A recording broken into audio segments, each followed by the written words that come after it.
Good morning and welcome to day 7 of the Return to Food Challenge, 7-day challenge. This is the last day of the challenge and we have covered quite a bit of ground in 7 days. So today we're going to wrap things up in that we're going to do a little bit of a recap, and I'm going to leave you with some, what I think are probably some really good pieces of information that can help you bring everything together and kind of a what to do next going forward.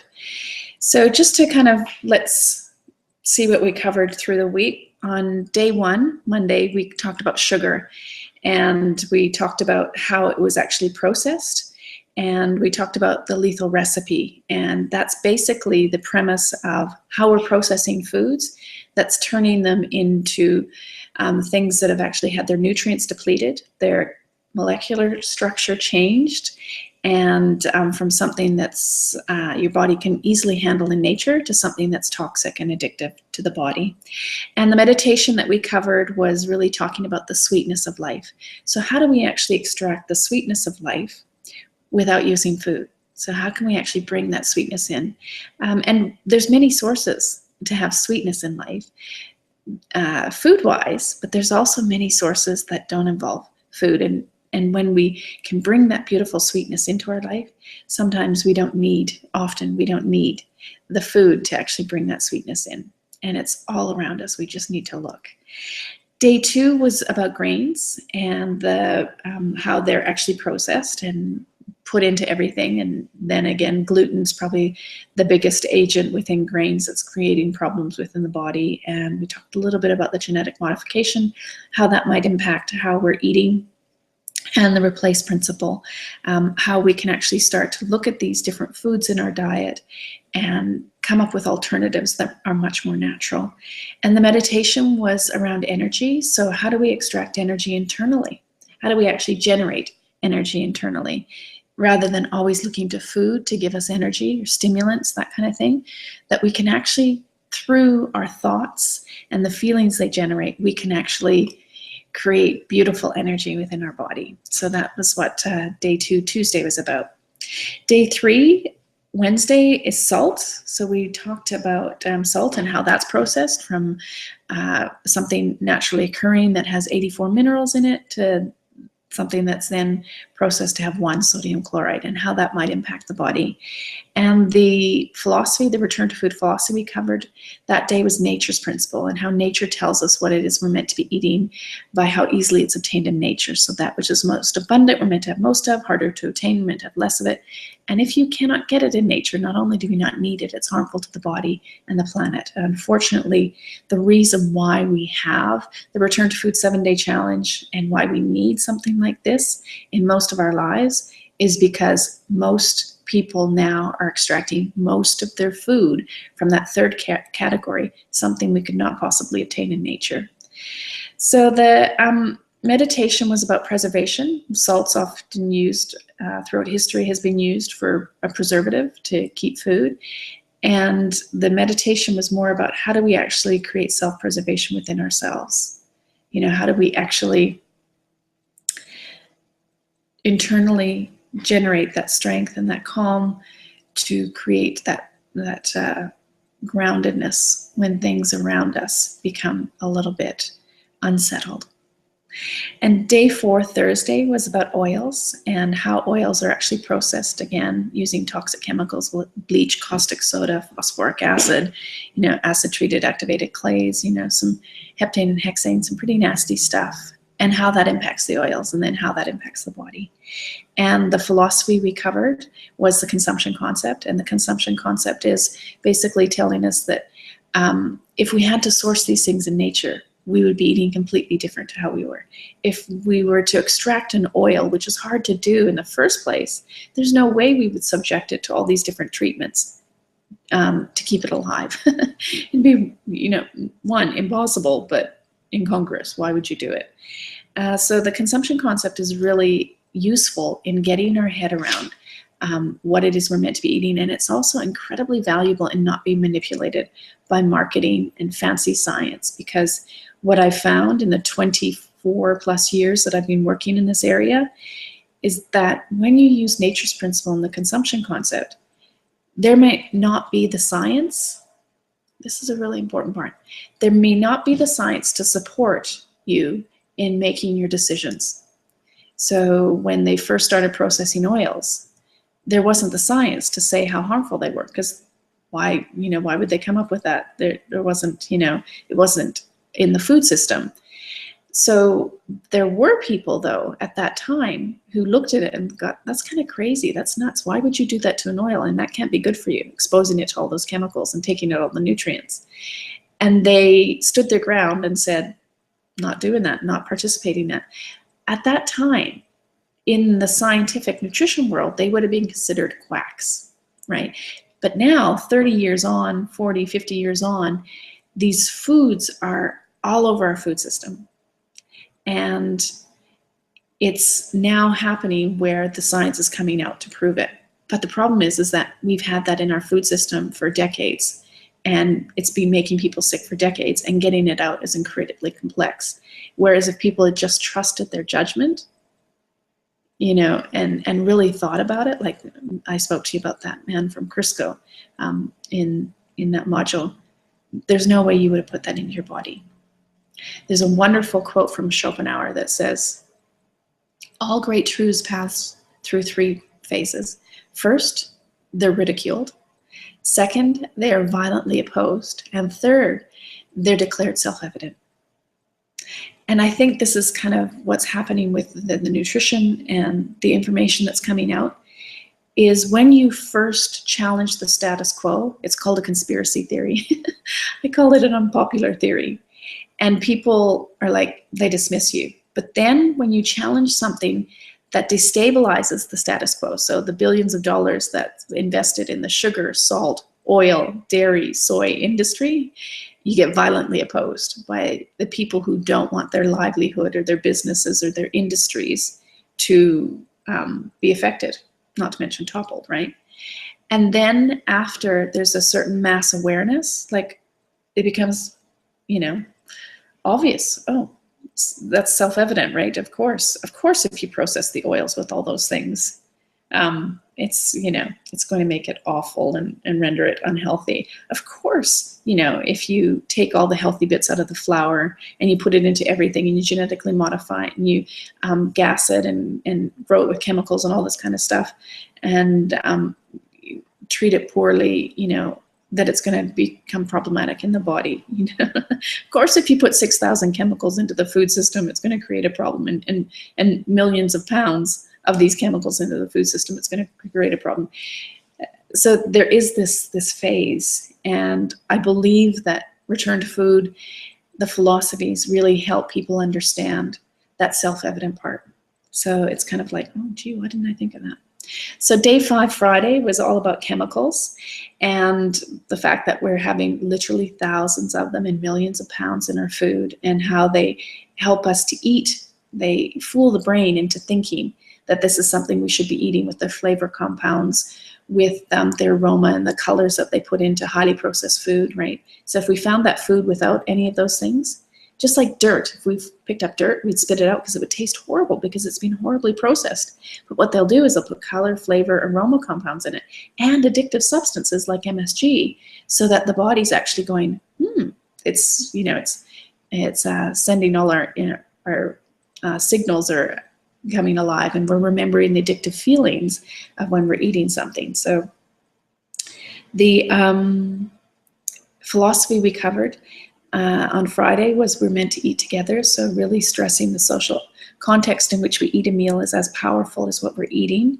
And I read the poem, We're Meant to Eat Together, from Return to Food. And the meditation was about purity. So basically getting to that place of cleansing, of detoxifying, not just our food in the physical sense, but our mind, our thoughts. So moving back to purity and moving back to the concept that you are enough, that I am enough, exactly as we are and how we show up on the planet. And day 6, that was yesterday, seems so long ago now, was dairy. So we talked about dairy and how dairy has become a common food for humanity, and yet it's not a natural food for humans to be eating.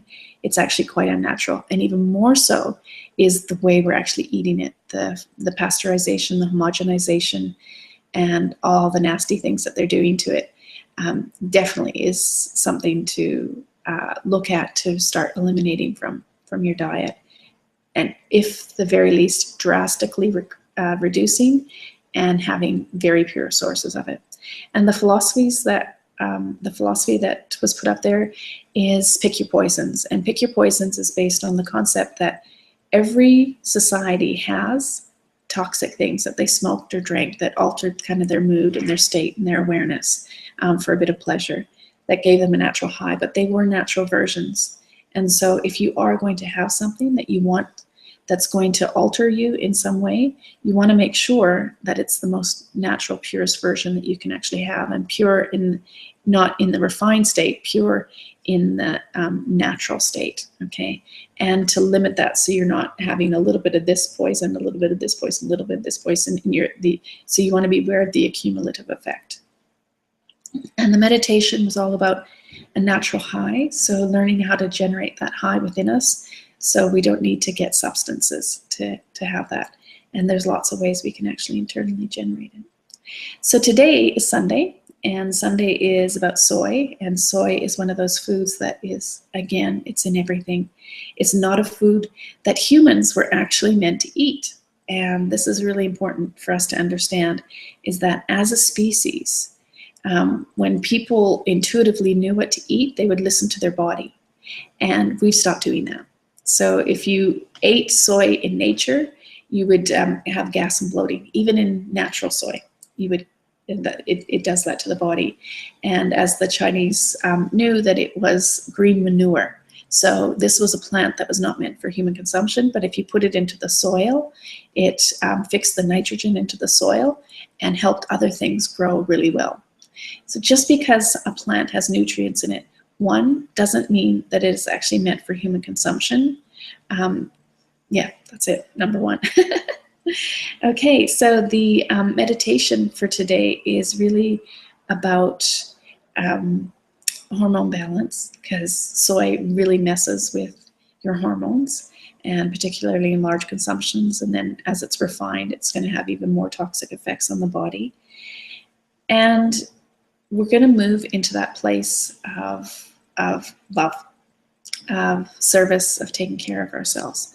We've had quite a week of lots of information coming in, and I've given you gentle challenges each day, and some of you have had the capacity to actually take it up, and some are life is too challenging right now. And the great thing is that you have access to this material, should you choose to revisit it and to come back to other challenges each month as we have a challenge. As your coach is guiding you, she's going to be, she or he will be guiding you.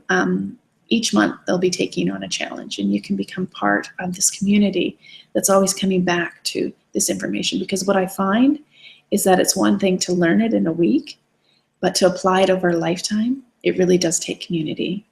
And I think that's why we actually need to get together. One of the other concepts I want to cover today is want versus need, particularly when it comes to our food and our life. Now, over the years, I've had the opportunity to work with many people who are privileged either in money or power or status, and they have access to a lot of things. Some of them being overweight, some of them being thin. But the reason why they've come to work with me is because there's something within their body that's not functioning right. And one of the things that when we have a life of privilege, and whether you're a billionaire or you are on a modest income here in North America at least, you're living a life of privilege. Remember when I spoke about the consumption concept and the bath on Thursday, and I was talking about pouring the bath. The fact that if you have running water, you live a life of privilege in this country, in the country you're in. If you have hot running water, you're even more privileged. And I think sometimes we forget how incredibly privileged we are because we're comparing ourselves to people who have mind-blowing wealth that They don't, no human actually needs, no one human actually needs all of that. And so when we're comparing ourselves, we tend to go into that space of not enough. And remember, we're really working on this whole thing around developing a healthy relationship with food. I've got a cat, and if I nuzzle him in the morning, I get hair, so excuse me if I'm scratching my nose. So getting back to that place of enough. And sometimes if we have all that we want, we have access to what we want. So, and the thing is, the stuff that in nature was super hard to find, we can actually get delivered to our door with absolutely no effort. So high sugar, highly processed things, we can actually don't even have to expend any energy to get them. They're super cheap, and often they're just given out for free. And so we can often have what we want in the moment. And if we have too much of what we want and we ignore what we need, you create imbalance. And I'd like to implore you to take the 7-day challenge with you in the future, into your heart, and start to get to that place of, what is it that I actually need? What is it my body needs? Because sometimes I know in the past we're like, oh, I'm just trusting my body, and I just knew what my body needed. And I remember having someone in one of my seminars say to me, she said, I woke up this morning and I just knew my body needed sugar. And so I had a Coke and a Mars bar because my body needed sugar. And the truth is that she was heavily addicted to sugar, and her body wanted sugar, but it did not need it. It felt like a need because the craving was so intense. And I know because I've been there, but it is definitely not a need.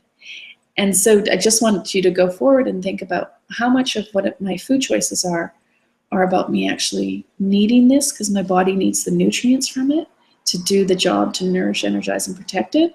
Or is it something I'm wanting because I've set up this craving within my body for this actual food? And how much am I wanting this to push down feelings I'm not comfortable with feeling? Things like that. So I am opening up the chat box for some questions. And just before I do that, I'm going to screen share with you a poem that I think really puts all of this into perspective. Here it is. Okay. And I think this is significant. I love this poem. I first discovered this from Lynn Twist in her book, The Soul of Money. And it's a Sufi poem attributed to Hazrat Inayat Khan. And it says, I asked for strength, and God gave me difficulties to make me strong. I asked for wisdom, and God gave me problems to solve. I asked for prosperity, and God gave me a brain and brawn to go to work. I asked for courage, and God gave me dangers to overcome. I asked for love, and God gave me people to help. I asked for favors, and God gave me opportunities. I received nothing I wanted. I received everything I needed. And I think this is such a beautiful poem that puts everything to perspective. It reminds me of the expression, the Lord helps those who help themselves. It really is the epitome of that. It really is that if you put in, from a place of actually serving, coming from a place of love, you will get all of what you need. And in all likeliness, much of what you want. So this is really, for me, really, really important to follow. So I'm just going to say it again because I think it's really powerful and it's really important. If that's all right. I asked for strength, and God gave me difficulties to make me strong. I asked for wisdom, and God gave me problems to solve. I asked for prosperity, and God gave me a brain and brawn to go to work. I asked for courage, and God gave me dangers to overcome. I asked for love, and God gave me people to help. I asked for favors, and God gave me opportunities. I received nothing I wanted, and I received everything I needed. So we do have so much in this world to actually be grateful for. And I highly, highly encourage to go back over the materials. And it's so easy to kind of go to a program and go, there's something missing, there's something missing, there's something missing, rather than just actually look at what I've actually developed here. And this has taken me, this is an accumulation of decades to actually present this information. And there is gold in it. And you've had a week of actually coming back. Even just the Google Hangouts, I believe, is actually worth the program. I believe that if you actually take the time each morning and go over just one of the Google Hangouts and just kind of mine it for the gold, use it for, you know, some encouragement and motivation, that you'll actually get a lot from it. Today, I also wanted to let you know that the botanical solution is actually a rainbow salad, and the colors, compounds, and foods are powerful. Like there's tens of thousands of them in foods, and they are the most protective substances on the planet.